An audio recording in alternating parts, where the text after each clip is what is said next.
오늘 말씀의 주제는 삶과 행동으로 나타난 믿음이라는 주제로 말씀을 전하기를 원합니다. 믿음은 말이나 주장만 가지고 우리가 믿음을 볼 수 없다. 그게 야고보서의 말씀입니다. 믿음은 완전히 어느 지점에 도착해 있는 것이 아니고 항상 진행하는 것이 믿음입니다. 그래서 믿음이 있다 없다를 가늠할 때 그것을 어떤 사람이 나는 믿음이 있다 라고 주장만 해가지고 믿음이 있다라고 얘기할 수 없습니다. 내가 성경 지식을 많이 갖고 있습니다. 그럼 내가 믿음이 있는 것이 그것만 가지고 믿음이 있다 얘기할 수 없습니다. 나는 신앙 경력이 많다. 그것만 가지고 믿음이 많다라고 얘기할 수도 없습니다.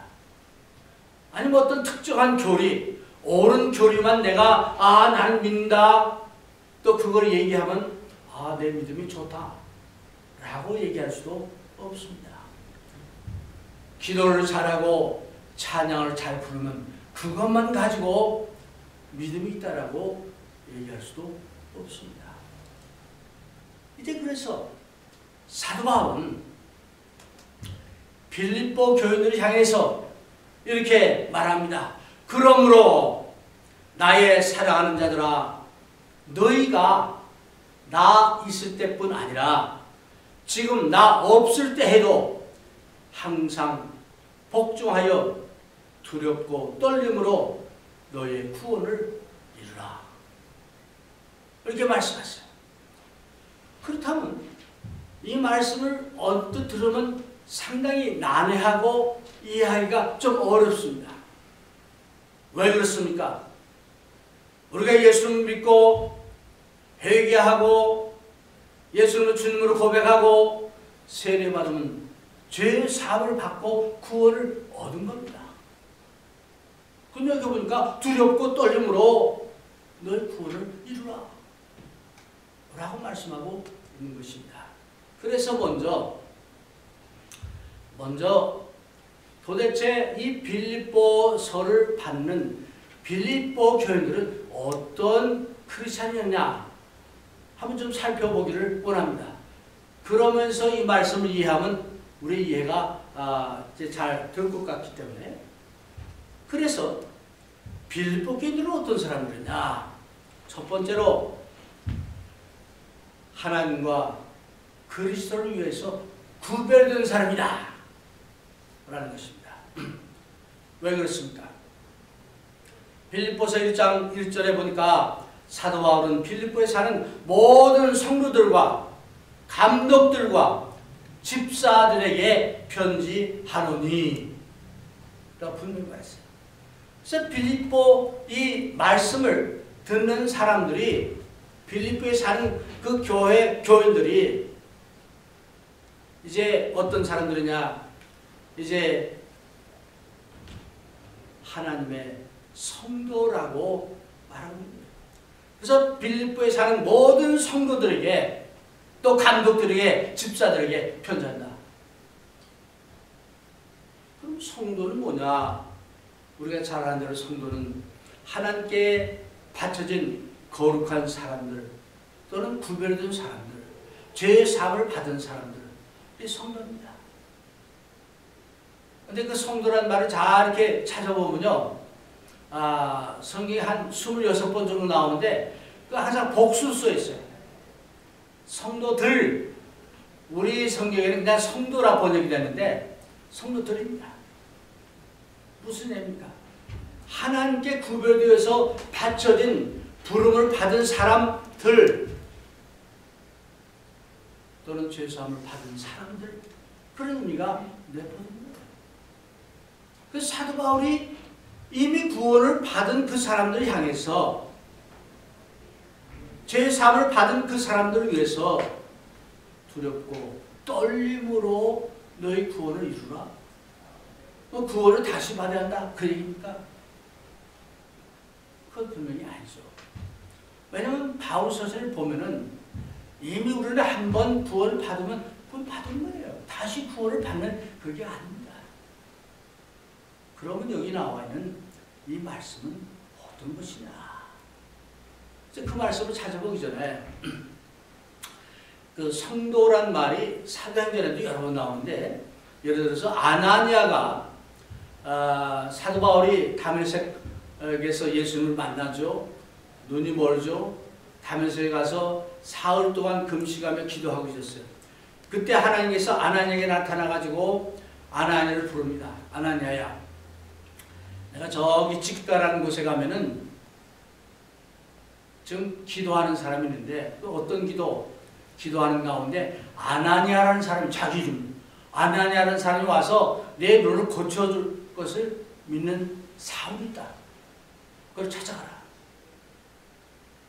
그런 그 환상 가운데 그 말씀을 받습니다.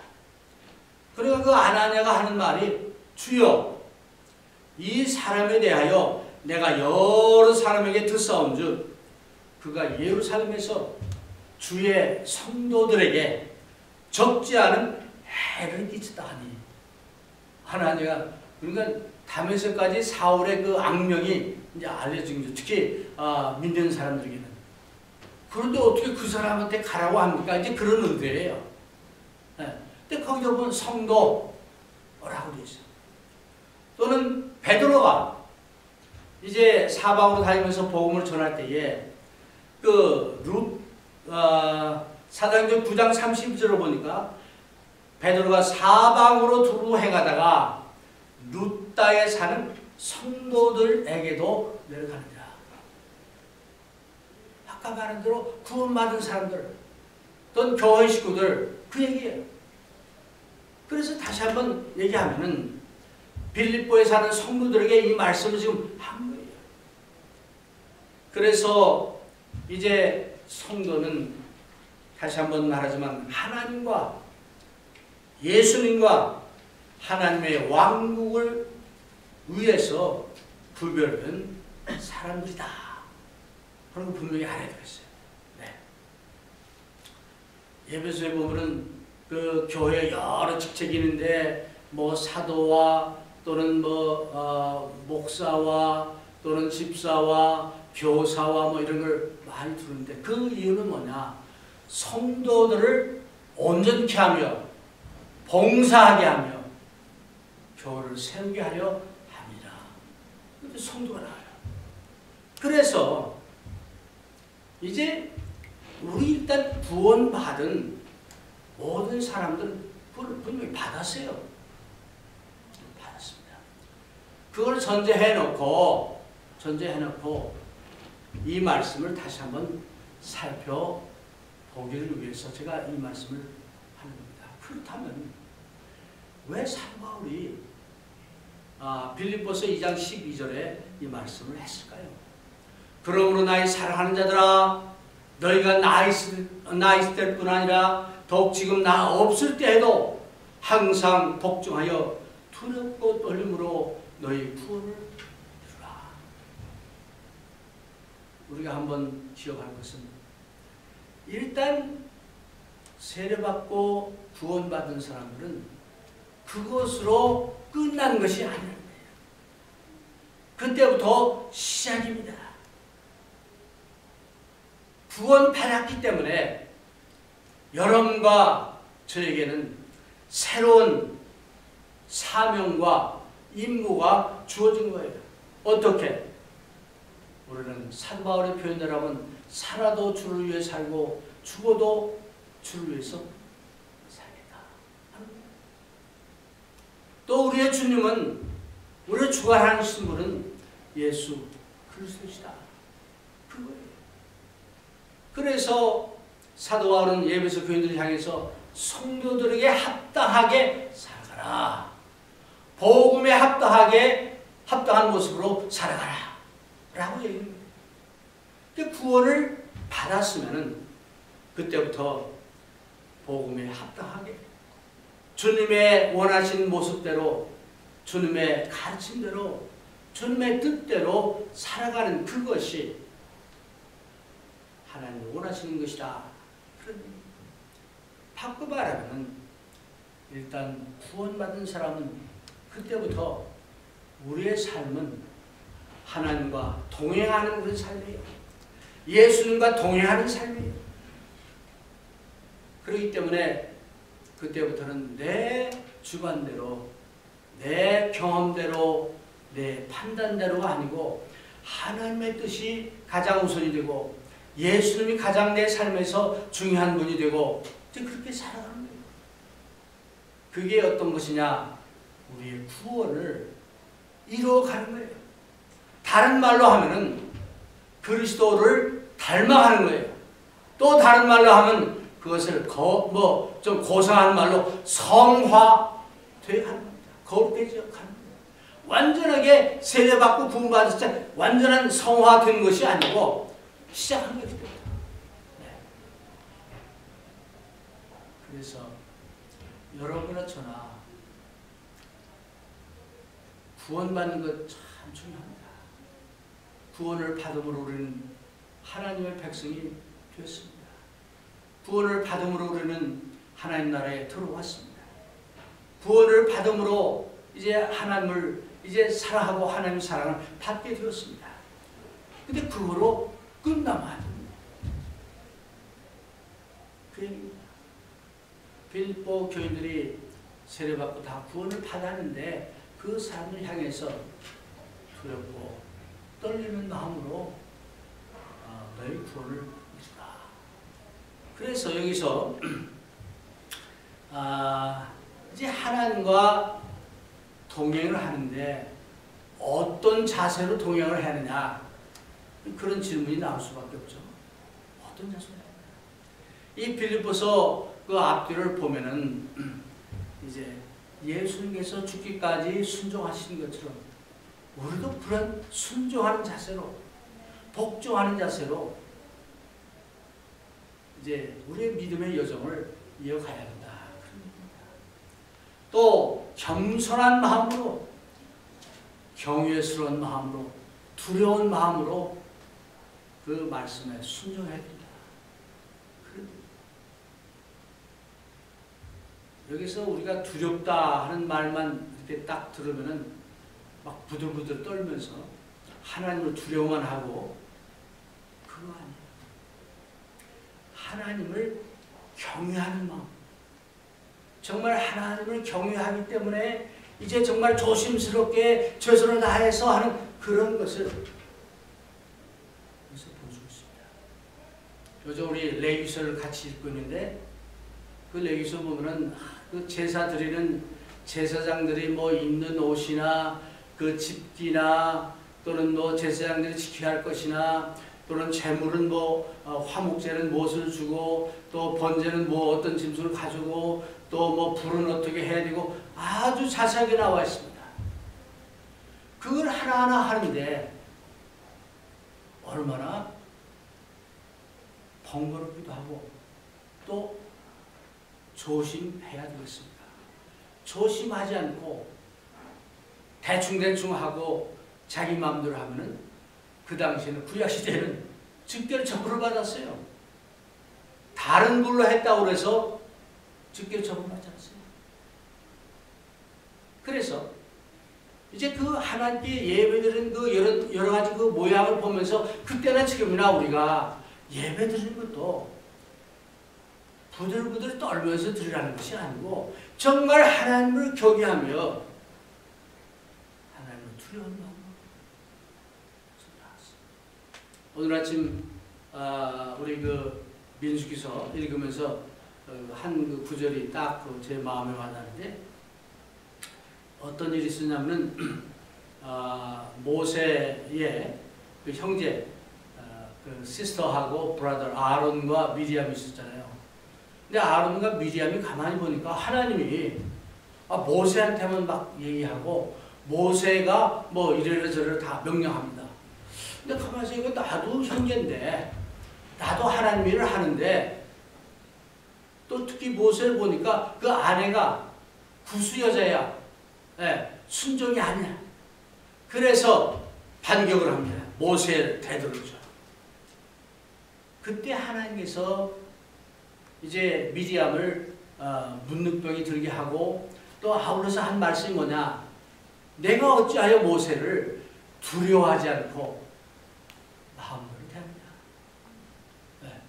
형제예요.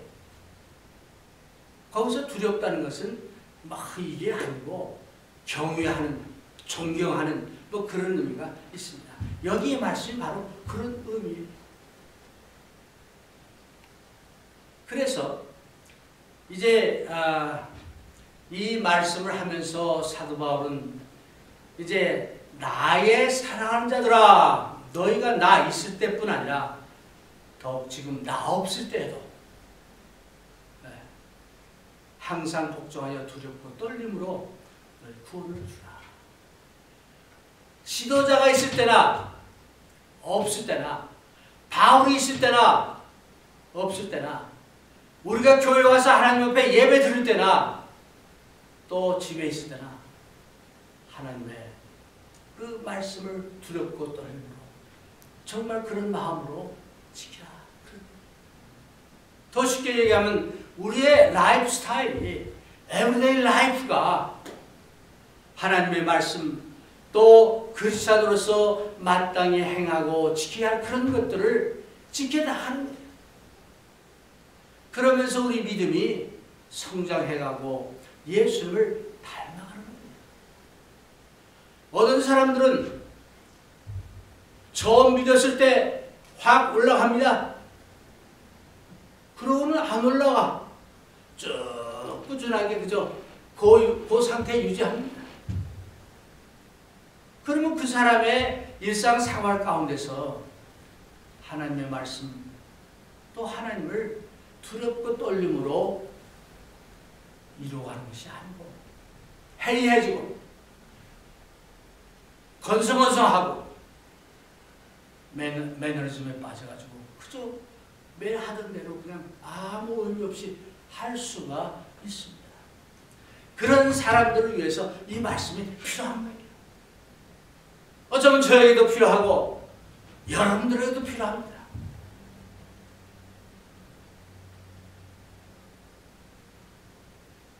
여기서 사도 바울은 그 바울의 믿음을 한번 살펴보면은 바울은요, 예수님을 믿기 전이나 예수님을 믿은 후에나 하나님을 잘 믿었던 사람이에요.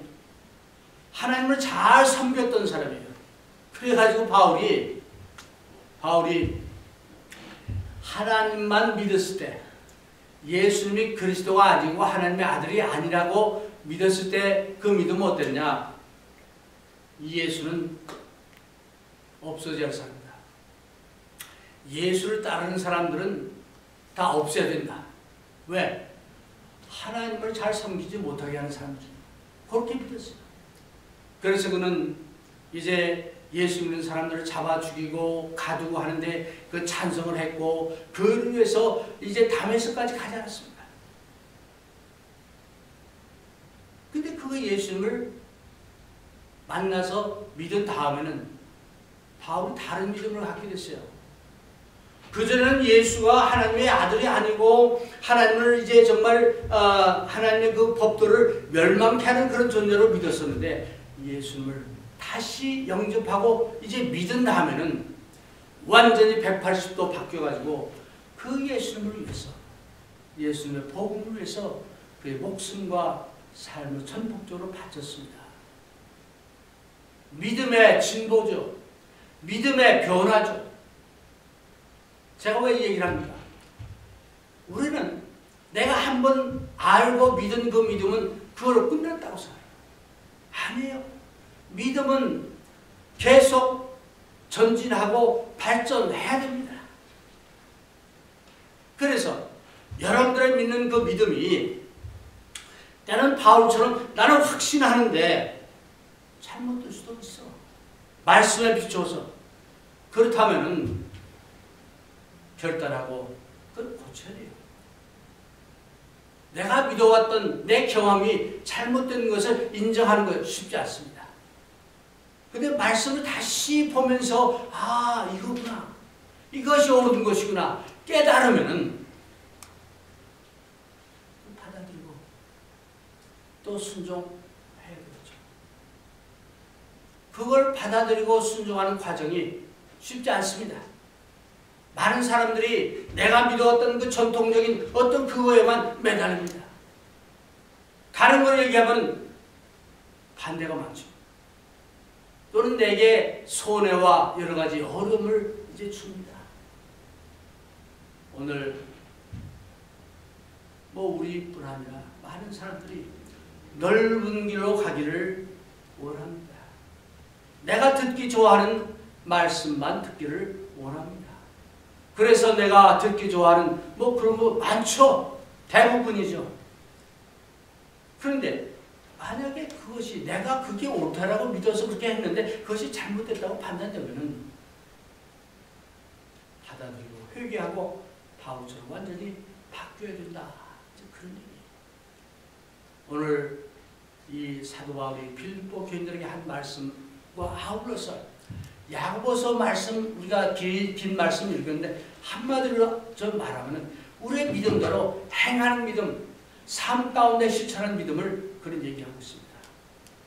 그래서 여러분이나 저나 정말 내가 과연 믿는 믿음은 무엇인가? 주님이 내 삶 가운데서 이제 나에게 원하시는 것은 무엇인가를 바로 알아서 아는 것으로 끝나지 말고 우리 삶에 매일매일 삶에 적용해야 된다 이겁니다. 그래서 행함이 없고 실천이 없는 믿음은 죽은 믿음이라고 이제 사도 바울은 분명하게 말씀하고 있습니다. 결론의 말씀을 드립니다. 여러분이나 저나 이제 참 나이가 들어가며 또 삶을 살아가며 때로는 내가 전에 깨닫지 못했던 그런 말씀, 잘못 알았던 말씀도 있을 줄 압니다. 왜? 아무도 완성체로 도달한 사람이 없어요. 하나님 부르시는 순간까지 그럼 완전할 수 없어요. 그 완전을 향해서는 나가고 있습니다. 그래서 나는 완전하다. 나는 모든 것이 옳다가 아니고 꾸준하게 겸손하게 말씀을 상고하며 기도하며 그 말씀을 내 삶에 적용하려고 노력하는 그런 자세를 우리 모두가 가져야 된다. 그런 얘기입니다. 2021년 이제 봄이 왔습니다. 새 봄을 맞이해서 여러분과 저에게도 이제 영혼의 봄이 와서 이런 그 새로운 마음으로 하나님 나에게 지혜를 주시고 또 이제 참 분별력을 주셔서 하나님의 말씀을 더 바로 알게 해주옵소서. 그 말씀에 순종되어 없어서 하는 기도한 마음으로 우리 실천하며 살아가는 여러분과 제가 되기를 주의 이름으로 부탁합니다.